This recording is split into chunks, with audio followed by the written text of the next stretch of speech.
इस शरीर में अहंकार कर लेता है, शरीर का अहंकार, मैं स्त्री मैं पुरुष, मैं विद्वान मैं जवान मैं रूपवान मैं गुणवान मैं धनवान, इस अहंकार के अंतर्गत ही आता है।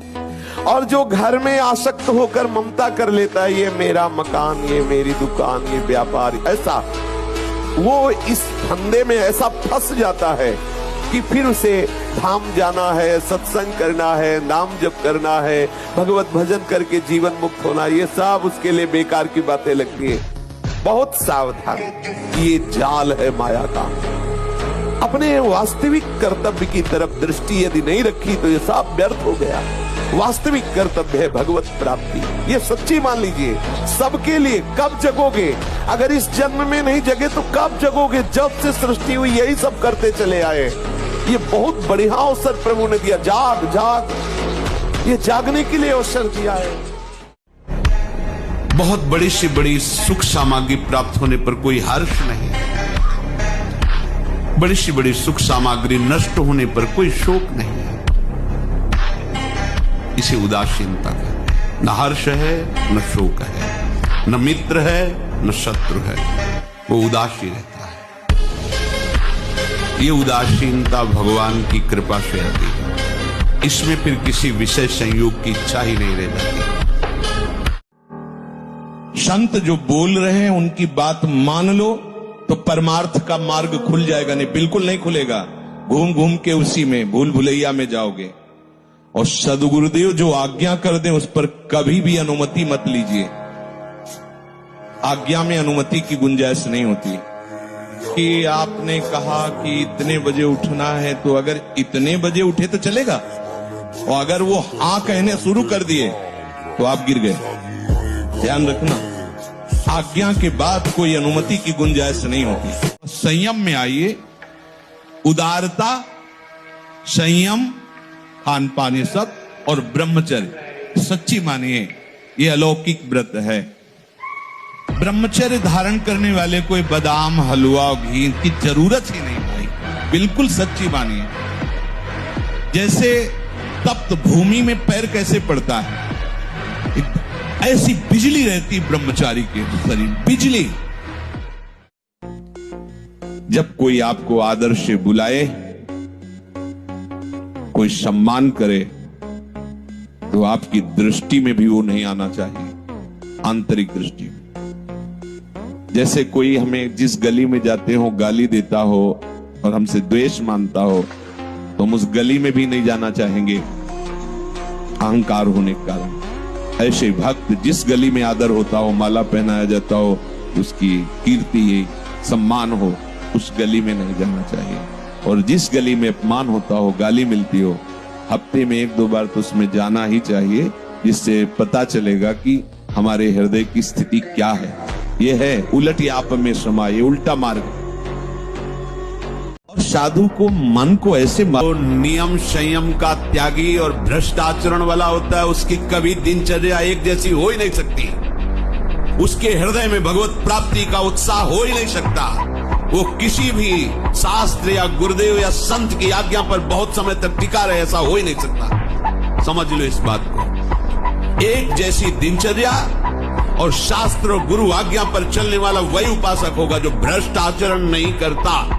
भ्रष्ट आचरण करता है तो राइट टाइम राइट समय में अपनी दिनचर्या कर ही नहीं सकता, केवल बकवास नहीं कर सकता। जो संयमी नहीं है, जो इंद्रियों पर शासन नहीं करता, वो परमार्थ का पथिक नहीं, केवल ड्रामा, केवल नाटक, दम्भ, केवल उदर पोषण के लिए ये सब वृत्ति बाहिरी धारण करता है। चंदन लगाना, तिलक लगाना, भेष बनाना।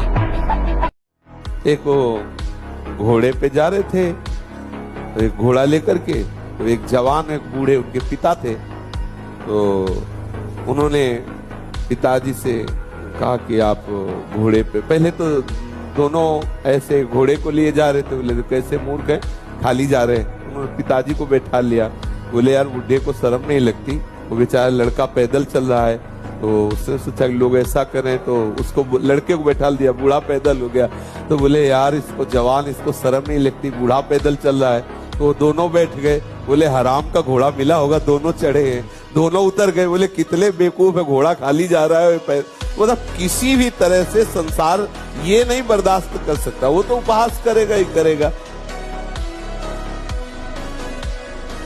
आप अपने क्रम को रोकिए।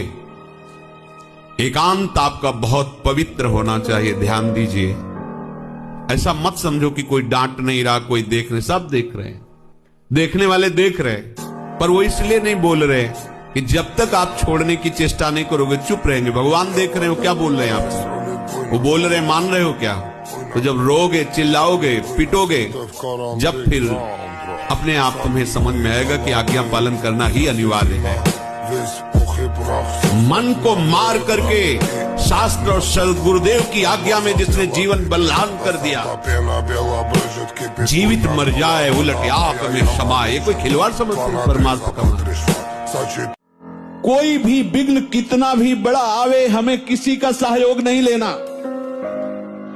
बड़े से बड़े विघ्न में अपने इष्ट देव के सिवाय किसी और का भरोसा नहीं आना चाहिए।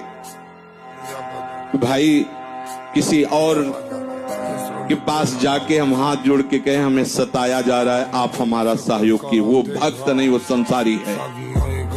भक्त किसी की तरफ आंख उठा के इस बात के लिए नहीं देख सकता कि मेरे जीवन में विपत्ति आई, संकट आई, गरीबी आई, आदि आदि आदि अमुक कोई सहयोग कर दे, नहीं। इस शास्त्रों को जो ये कहते हैं ना कि ये लिखी पड़ी झूठी, कभी भी भगवत साक्षात्कार नहीं हो सकता। शास्त्र हेलना करने वाला कभी भी भगवत मार्ग का पथिक नहीं हो सकता, कोई भी हो, कहीं भी हो। तस्मात् शास्त्रम प्रमाणम ते कार्याकार्यो, एक एक अक्षर सत्य, एक एक अक्षर। चलो तो उस मार्ग में आपको दिखाई देगा।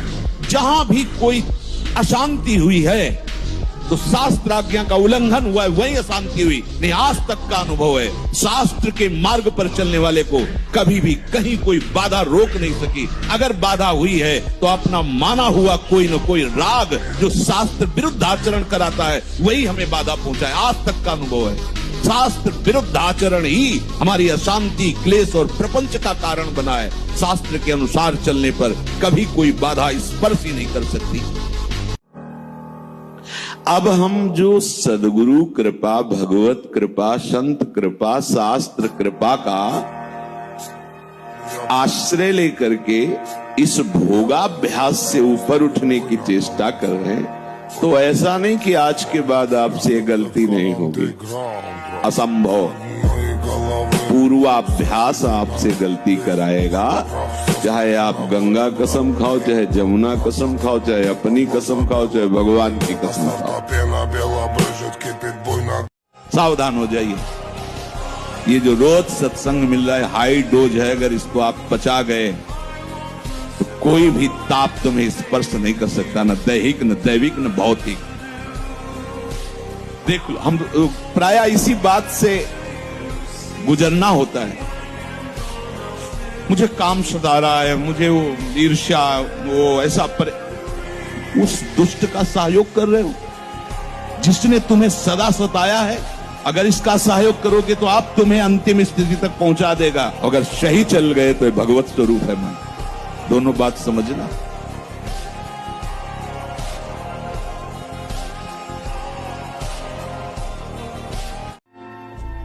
मानसिक रोग, बहुत ज्यादा लोग परेशान हैं इस रोग से। 100 में 99 बहुत बुरी दशा पैदा की है मन, हम देख रहे हैं ना। जब वो बहुत ज्यादा मानसिक रोग से ग्रसित हो जाते हैं तो उसी को डिप्रेशन कह दिया जाता है, विक्षिप्त कह दिया जाता है। कहा जाता है कि उनका दिमाग खराब हो रहा है, खिसक गया। ये सारा का सारा मानसिक है। नकारात्मक चिंतन करते करते वो अंतिम अवस्था में पहुंच जाता है। हर समय भयभीत रहता है, हर समय कामना कल्पना उसको जला। कैसा जीवन है, दवाइयों पे दवाइयां, बस पड़े पड़े कल्पना भय की, और बस मर रहा हूं, हर समय मर रहा है व्यक्ति। देखो मानसिक है, मुझे कोई बचा ले, मैं बहुत परेशान हूं, घबराहट पैदा हो रही है। केवल मान, ये जानते क्यों हुआ? क्योंकि खूब मनमानी भोगों का चिंतन, भोगों की क्रियाएं, तो वही मन तुम्हें कहां पहुंचा दिया। आजकल यही स्वतंत्रता मानी जाती कि जो मैं चाहूं भोगूं, जो मैं चाहूं देखूं, जो मैं चाहूं करूं, तुम मुझ पर अंकुश नहीं लगा सकते हो क्योंकि मेरा जीवन स्वतंत्र है। वाह, कैसी स्वतंत्रता! तुम समझ नहीं पा रहे हो स्वतंत्रता का स्वरूप क्या होता है। सब तुम्हारे अधीन हो, तुम किसी के अधीन नहीं। ये तो कोई महात्मा होता है, ये तो कोई पहुंचा हुआ सिद्ध होता है। और तुम अपने को स्वतंत्र समझ रहे हो, इंद्रियों के विषयों की गुलामी करते हो, मन की गुलामी करते हो, शरीर की गुलामी करते हो और अपने को स्वतंत्र समझते हो। कहते हो हम स्वतंत्र हैं, जो चाहेंगे करेंगे। अरे जो चाहेंगे करेंगे तुम नहीं, ये इंद्रियां जो चाहेंगी तुमसे करवा लेंगी, मन जो चाहता है वो तुमसे करवा लेता है। तुम गुलाम हो कि स्वतंत्र? देखो ना, जब हम कोई वस्तु सुनते हैं तो उसे भोगने की इच्छा होती, देखते हैं तो भोगने की इच्छा होती। जो हमने देखा ही नहीं है, सुना ही नहीं है, भोगा ही नहीं है, उसकी इच्छा ज्यादा दिन टिकती नहीं। ऐसी स्मृति खत्म हुई पूर्व संस्कारवश। जो विषयों के साथ इंद्रियों का संयोग ही नहीं होने देते, कुछ दिनों के बाद उनका मन निश्चल शांत हो जाता है। और जो भोगते रहते हैं तो आग बढ़ती रहती है। इसलिए अपनी वाणी से कभी विषय चर्चा मत करो, कान से कभी विषयी पुरुषों द्वारा बातें की गई उनको मत सुनो, मन से कभी भी विषय का संकल्प भोगने का मत करो, इंद्रियों से कभी विषय दृश्य मत देखो। बड़े बड़े विद्वानों को भी इंद्रिया और मन परास्त कर देते, भगवान ने ये भी वही कहा है, इसलिए सावधान। आप अपना स्वभाव बनाइए, बहुत स्वभाव आपका गंभीर होना चाहिए, एकांत प्रिय होना चाहिए, अरतिर जन संसदी, लोक व्यवहार शून्य होना चाहिए। आपसे अगर पूछा जाए कि आपको क्या रुचि है तो आपके अंदर यही आना चाहिए, मैं किसी से मिलूं ना, कोई मुझे देखे ना, मैं किसी को देखूं ना, एकांत में निरंतर अपने श्यामा श्याम को रिझाऊं, ऐसी आकांक्षा है। देखो क्या ऐसी आकांक्षा है?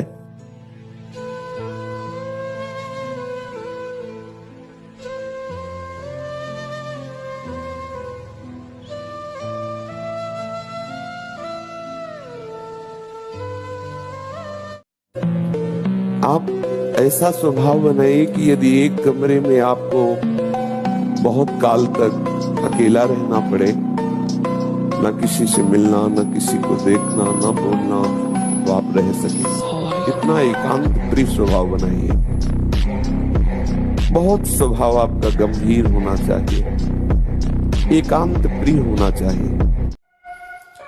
देखो, यदि आप गंदी बातें करोगे, गंदी हरकतें करोगे, तो विश्व में कोई ऐसा वैद्य नहीं कि आपको ब्रह्मचारी दवा से बना दे।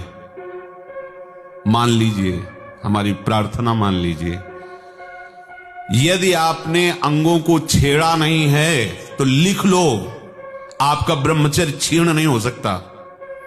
मानसिक चिंतन गंदा, प्रक्रियाएं आपकी गंदी, खान पान आपका ठीक नहीं, तो एक रोक के आप देखते जाना, आपको भजन में रुचि क्या हो, शरीर को नहीं संभाल पाओगे। बहुत सावधान। भोजन के समय आपको पानी नहीं पीना है। यह अभ्यास आपकी दिनचर्या में बहुत बाधा पहुंचा देगा। यदि आप भोजन के साथ पानी पीते हैं, गैस बनना शुरू हो जाएगी, कब्ज बनना शुरू हो जाएगा, आप परेशान हो जाएंगे। अगर आपको भोजन में पानी की आवश्यकता लगती है तो आप आधा घंटे पहले थोड़ा पानी पी लीजिए, भोजन के आधा घंटा पहले। और भोजन आप चिंता न करें, भगवद आश्रय में बहुत बल है और भगवान की जो विश्व मोहिनी माया है, ये जो भगवत विमुख जन होते हैं उनके लिए विकराल है, और जो भगवत सन्मुख हो जाते हैं उनके लिए माँ है। ये माँ की तरह दुलार करती है, ये बंधन नहीं डालती है, ये दुलार करती है, इसलिए आनंदित रहिए जी।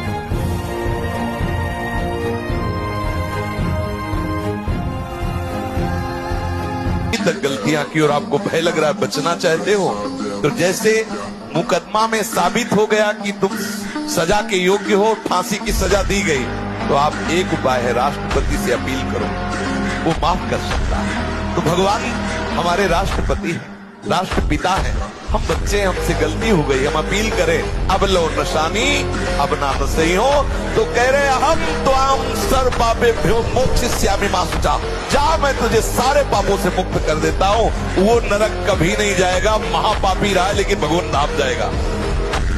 हे भगवान ये पूर्ण कर दो। क्या किया तुमने भगवान के लिए? भगवान ने तुम्हें मानव देह दिया, भगवान ने प्रकृति दी, भगवान ने सब कुछ व्यवस्था की, तुम केवल पापाचरण करो, भगवान तुम्हारी नौकरी करे। तुम भगवान के अंश हो, भगवान ने तुम्हें देह दिया, भगवान ने प्रकृति दिया, तुम भगवान के लिए क्या कर रहे हो? तुम हमारी समाज के लिए जो भगवान ने रचा है उसके लिए क्या कर रहे हो? अपनी वासनाओं की पूर्ति। तो दंड नहीं भोगोगे और क्या भोगोगे? तुम्हारे गाली देने से भगवान कोई छोटे हो जाएंगे? तुम्हारे थूकने से आकाश गंदा हो जाएगा?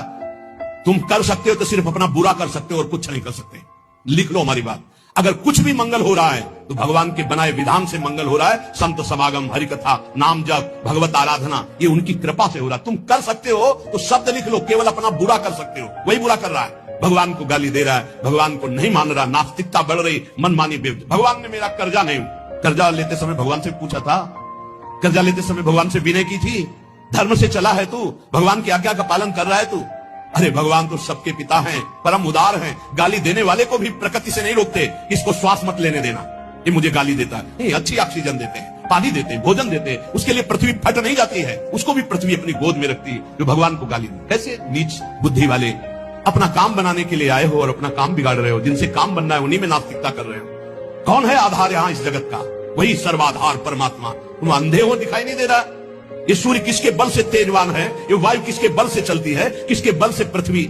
आप देखो किसके आदेश से हो रहा है। एक जरा सा झटका आता है, प्रांत का प्रांत चकनाचूर हो जाते हैं। वो सामर्थ्यशाली भगवान है। तुम्हारे कुछ कहने से होगा? चींटी की तरह पिस जाओगे। उसकी शक्तियां अनंत है। होश में अगर जीवन को मंगल में सार्थक बनाना है तो एकमात्र भगवान की शरण है। और अगर कुछ भी और करोगे तो अपने को बर्बाद करोगे, सिर्फ बर्बाद करोगे, सिर्फ विनाश करोगे अपना, और कुछ मंगल नहीं कर सकते। भगवान का आश्रय ले लो, वो बहुत करुणामय है। सबसे प्रार्थना है वाणी बहुत संभाल कर बोलिए। अगर हमारा ये बात करने का स्वभाव नहीं बदला ना, जो मिला उसी से खड़े बात कर रहे हैं, या जो पास आया निंदा स्तुति, बहुत जल्दी अंतःकरण मलिन होता है। मानते हैं आप शरीर से ऐसे अपराध नहीं करते होंगे, पर वाणी से करते। वाणी को मौन रखिए, ज्यादा बात करने का स्वभाव छोड़िए, स्वभाव बना लीजिए ना बोलने का। किसी किसी का स्वभाव होता है बस लगे ही रहते हैं बातचीत करने में, ये साधक का स्वभाव ठीक नहीं। अरे घर वाले सब स्वार्थी, बुरा लगेगा जो मोहासक्त लोग हैं कि वो जानते नहीं, जब देख लेते हमारे काम का नहीं है तब असली रूप इनका देखने का आता है। मेरे भाई, मेरे ताऊ, मेरे चाचा, मेरे मेरे मेरे, ये झूठा प्रेम। बिल्कुल मान लीजिए बिल्कुल ऐसा माया का जाल है, मेरे मेरे मेरे।